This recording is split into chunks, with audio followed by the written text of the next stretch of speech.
Assalamualaikum warahmatullahi wabarakatuh. Perkenalkan, nama saya Dian Rahayu. Saya dari Prodi Ekonomi Syariah kelas C dengan mata kuliah Sejarah Pemikiran Ekonomi Islam dan dengan dosen pengampu Bapak Muhammad Hanafi Zuwardi, SHI, MSI. Di sini saya akan mempresentasikan tentang perkembangan ekonomi pada masa Bani Umayyah. Perkembangan perekonomian pada masa pemerintahan dinasti Umayyah secara umum sudah mulai meningkat dibanding dengan masa sebelumnya. Sistem ekonomi Bani Umayyah adalah kelanjutan dari sistem ekonomi Islam pada masa Khulafaur Rasyidin.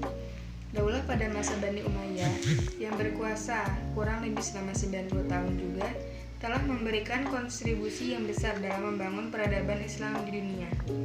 Ada beberapa faktor yang menjadi penyebab kemajuan dalam sistem ekonomi.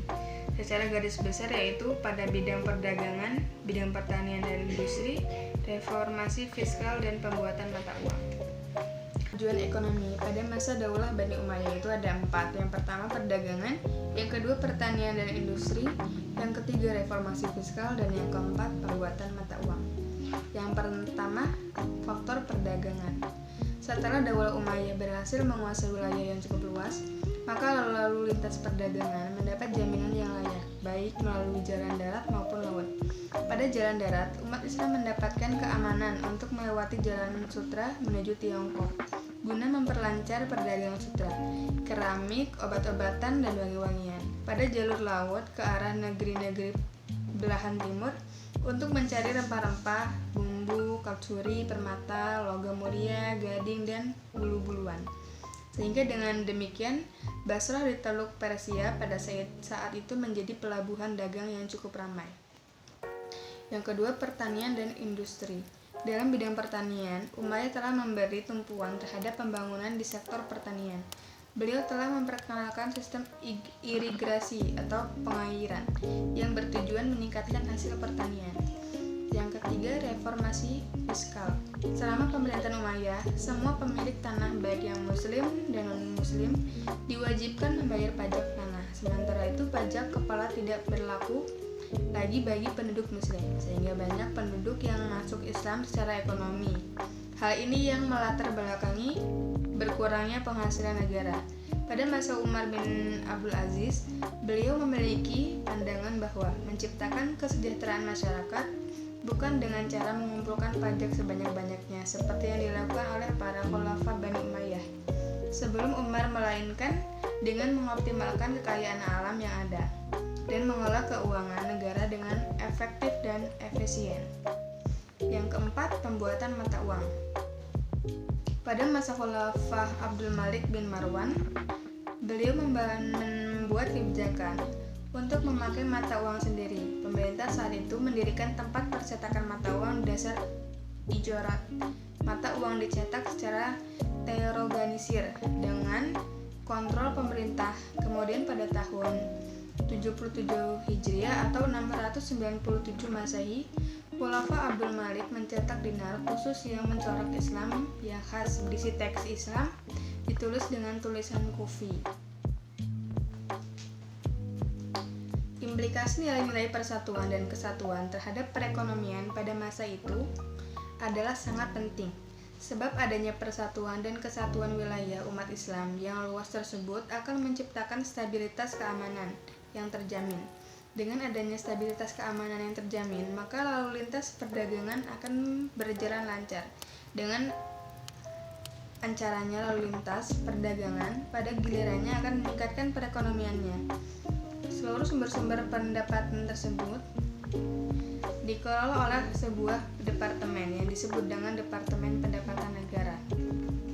Pada masa pemerintahan Abdul Malik, perkembangan perdagangan dan perekonomian, teraturnya pengelolaan pendapatan negara yang didukung oleh keamanan dan ketertiban yang dijamin telah membawa masyarakatnya pada tingkat kemakmuran.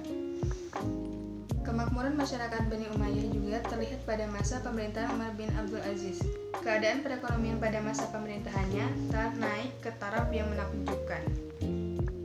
Kebijakan yang dilakukan oleh Umar bin Abdul Aziz dalam implikasinya dengan perekonomian yaitu membuat aturan-aturan mengenai takaran dan timbangan dengan tujuan agar mendapat membasmi pemalsuan dan kecurangan dalam pemakaian alat-alat tersebut. Perkembangan perekonomian pada masa pemerintahan dinasti Umayyah secara umum sudah mulai meningkat dibanding dengan masa sebelumnya. Meningkatnya perekonomian yang membawa kepada kemakmuran rakyat pada dinasti ini sebenarnya tidak terlepas dari kebijaksanaan yang dilakukan oleh khalifah.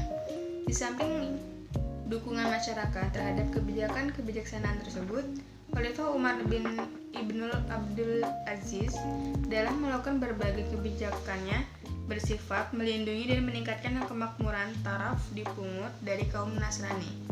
Pajak yang dikenakan kepada non-muslim hanya berlaku pada 3 profesi, yaitu perdagangan, petani, dan tuan tanah. Terhadap kaum muslim, membuat aturan takaran dan timbangan, membasmi cukai dan kerja paksa, memperbaiki tanah pertanian, penggalian sumur-sumur, pembangunan jalan-jalan, pembuatan tempat-tempatan, penginapan para musafir, dan menyantun fakir miskin. Berbagai kebijakan ini berhasil meningkatkan taraf hidup masyarakat secara keseluruhan hingga tidak ada lagi yang mau menerima zakat. Lain halnya yang diterapkan oleh Khalifah Umar Ibnul Abdul Aziz adalah kebijakan otonomi daerah. Setiap wilayah Islam mempunyai wewenang untuk mengelola zakat dan pajak secara sendiri-sendiri dan tidak diharuskan menyerahkan upeti kepada pemerintah pusat. Bahkan sebaliknya, pemerintah pusat akan memberikan bantuan subsidi kepada setiap wilayah Islam yang minim pendapatan zakat dan pajaknya. Pada masa pemerintahannya, sumber-sumber pemasukan negara berasal dari zakat, hasil rampasan perang pajak, penghasilan pertanian, dan hasil pemberian lapangan kerja produktif kepada masyarakat luas. Itulah presentasi dari saya. Jika ada kesalahan, saya mohon maaf. Dan saya akhiri. Wassalamualaikum warahmatullahi wabarakatuh.